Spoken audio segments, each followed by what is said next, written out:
What would you have done with the rest of the time that would be in an hour and a half high school class to address this? So I had a lot more questions to do in the agree disagree activity, so I would have done more of that. There's also another one of those crash course videos on expressed powers that I would have showed, and I had to cut out another thing in this that was a more of a constitutional activity, like how important is it to read and understand the Constitution, and bring it back to that. So that's what I had in my What would full that 90 involve? minutes. So that was going to be the original exit slip.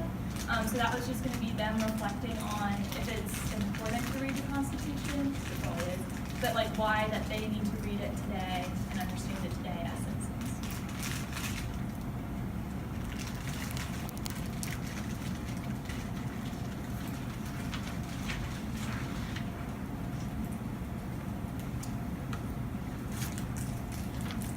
Somewhere I've got a lesson plan on like powers of the imperial president, like presidential powers go right and something like that.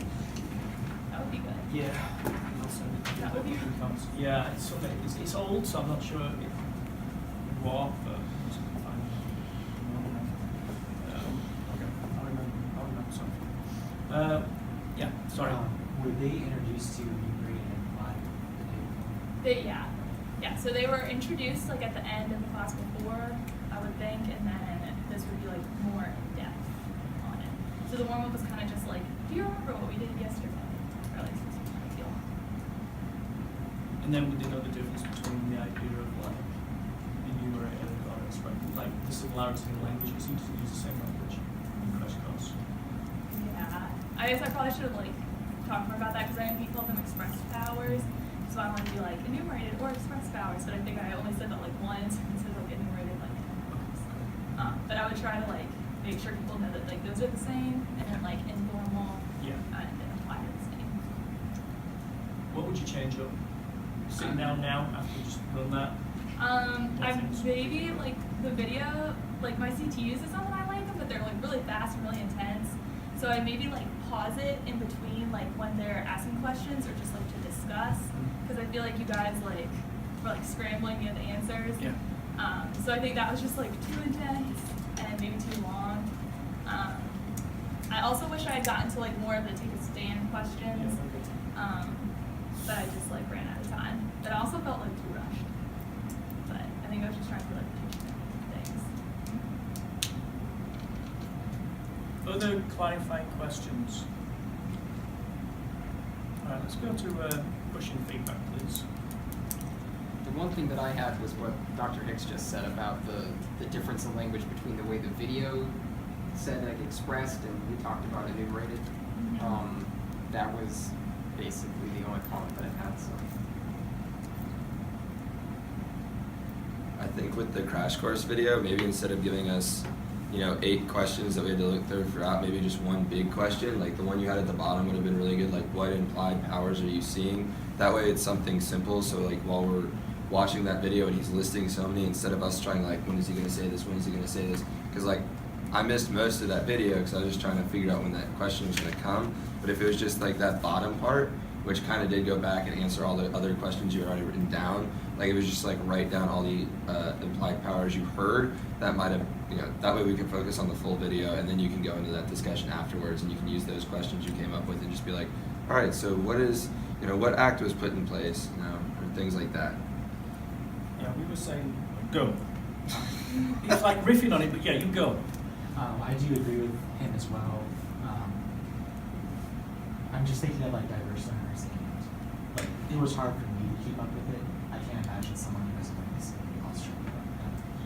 But I think like 2 columns, this is what you need to write down, and for the diverse learners, you just hang tight and we'll go over everything. I think you're on to something with pausing the video as you go through it. That may be the way to get your 8 questions that you have here, is when you get to a section that's about one of those questions, stop and give everybody a chance to answer it, discuss it, and then move on. You said something about the video being too long. I don't think the video's too long. It's just it packs so much into that amount of time. You could actually go longer with it and take that time to pause and stop as you go through and discuss it briefly. And you can always come back after it's over and discuss it more in depth. I think that's what we were discussing a little bit, because I also, I wouldn't apologize for a resource that you think is worthwhile using, because it's like, so, you've got to think about how to make it more useful. And, if you're worried about something, then how are you going to fix it rather than apologizing and then still using it? And so it's that kind of balance. And we were saying the idea of pausing would work, and then just spending time debriefing as it comes fast.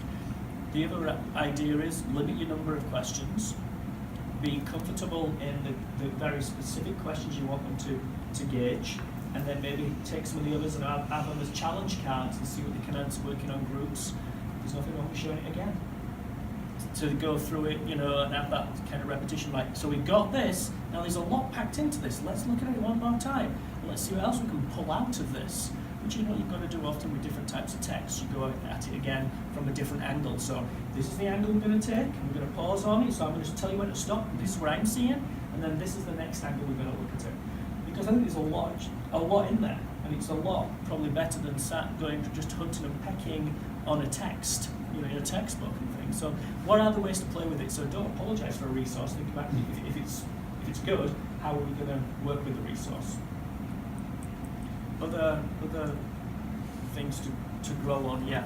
So I think the agree disagree was really cool. I think you might consider maybe putting your questions up on the front of the classroom, just because like you would read them and I would try and think through them and then forget part of it already and just try and like, do I agree, do I disagree? Being able to see it would be really cool, especially with what your exit ended up being was, then we would have the chance to go back and see them. So you could put up multiple on one slide and be like, all right, so on this one, all right, now let's go to number 2. And then, I know we kind of did it on our own with like standing in the middle, but like making sure like that choice is known too would be really helpful. And no, that's all I got, sorry. Yeah, the idea of knowing where the middle is and you can go either side, so it's not just one or the other, you're on a spectrum. Yeah, so I think doing like one or the other, like making them pick one would be a cool activity too, but then also where it's like, all right, now who's in the middle? So like make someone choose and then say, all right, are you in the middle? Like how far to one side are you, how far to the other? Yeah. So just like, that way you're like making them make the choice and then you can like give them a little bit more freedom to explain what they're doing because they're 12th graders, they're adults, they should have a pretty good idea. Yeah, just like piggybacking off what you said, like putting the questions up, like even if you didn't do them all at once, because like kids are gonna be like, oh, what's the next question? Like I would do like one at a time and then maybe at the end have them all there, because like when I was doing the exit slip, and that's probably because I was videoing and not like moving back and forth, but I was like, oh crap, what was one of the questions that was asked? And I was like, well, I know what the last one was, so I'm just gonna answer that one. So like kids might really have like a good thought about something and just forget it because it's so many questions that are being asked. So that's exactly what I wrote that. It's like a copy of. So, but yeah, just unveil them bullet one at a time, and then you've got them, and then it's transitions smoothly into your closure. Yeah.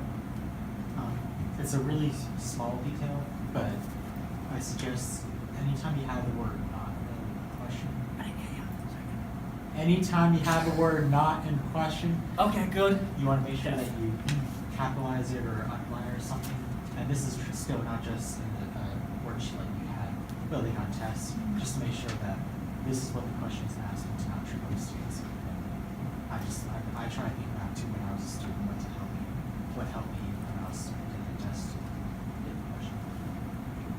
So I don't think you need any other activities for an hour and a half.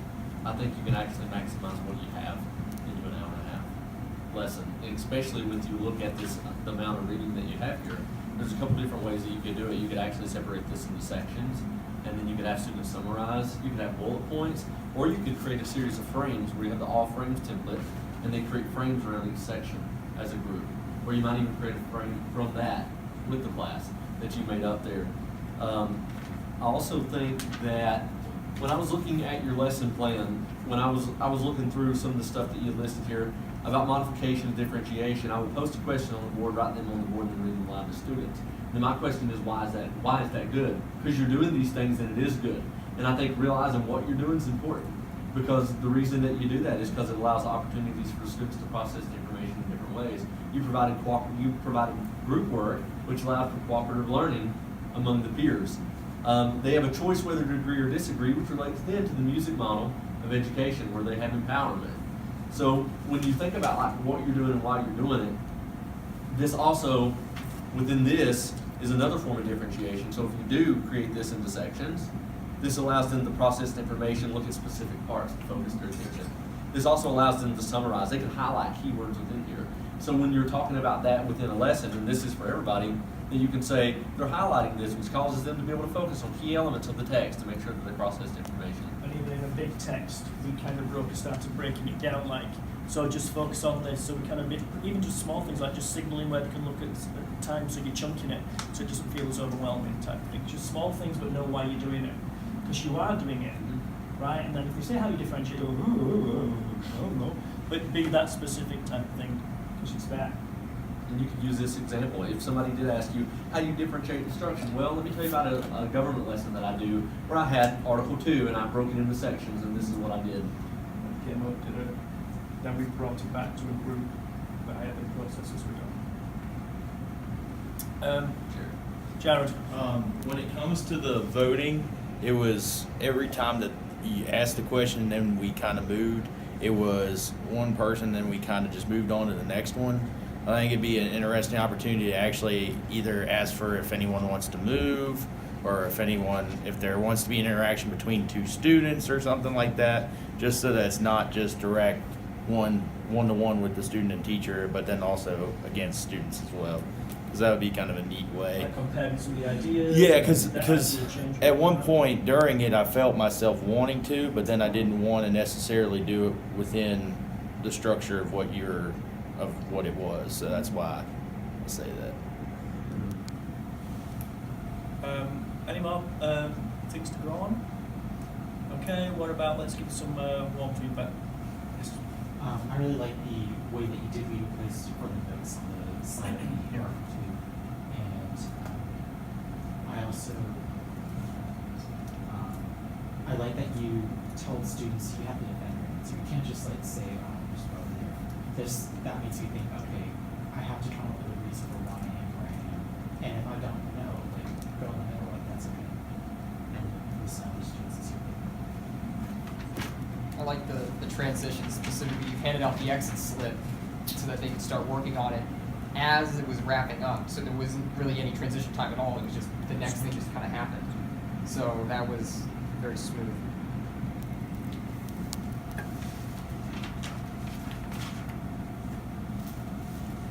I really like the breaking down the Constitution, and that you split it between it. So each group didn't have to worry about the whole thing, so it felt smaller. And it's also, I think it's fun for students when even within their group, they get to be the experts to tell the class. I think that's a good way to get them involved, because if even the kids who are lazy and don't want to do the work don't want to look stupid in front of everybody else. So if you're all right, so your group's going to tell us about this part, and then the other group's going to tell us about this part. Well, now all of a sudden you have a responsibility to the rest of your class to find that part, but also you don't want to look stupid in front of them, so you're going to do the effort. So, especially when you get to 12th grade, if it's just regular and it's kids who are in senioritis mode, it's a good way to keep them engaged.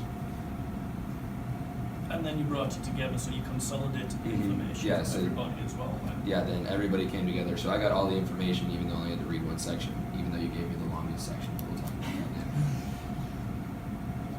I like your pushing questions a lot.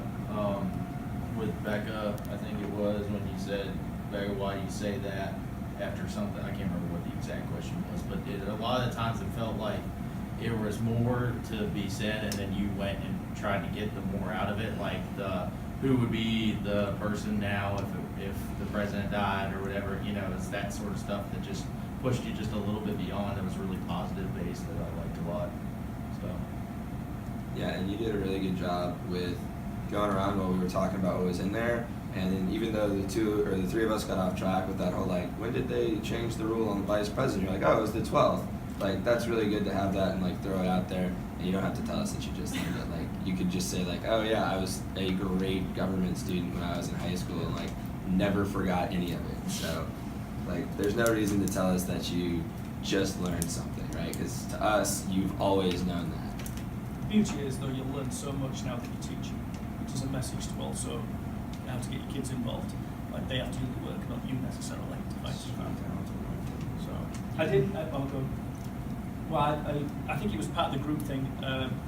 I liked how it was clear you'd done the work ahead of time. Because at one point you were talking about enumerated powers, and I think it might be mine. You'd gone through some, and you were just finishing up. He goes, "Yeah, that's what I had. We've covered it. We've got the same. We're on the same track," which acknowledged that you're already there. You've got the content, and you're just matching it and stuff like that. And I thought that was a nice affirmation of the students, and also showing that you were there where you needed to be, and they met you there. I still thought your transitions were really good.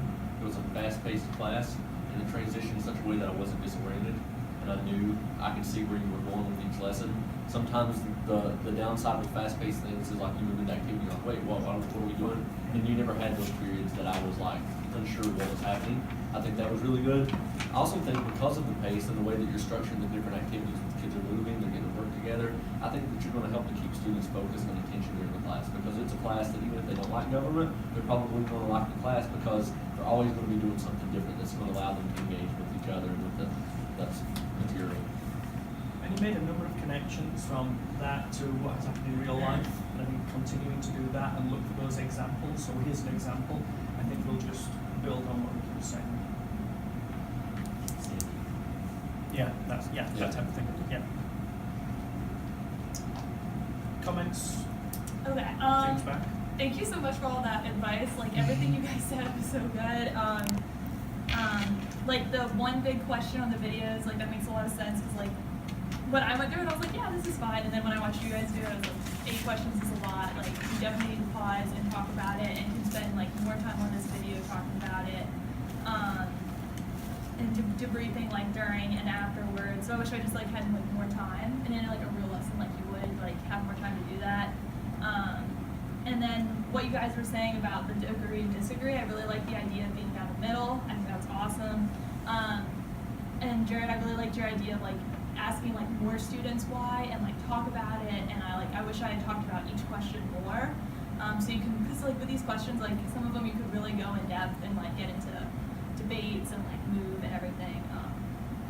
So yeah, so I really like all of your comments were all, like, really good, and I would definitely use them later. Thank you.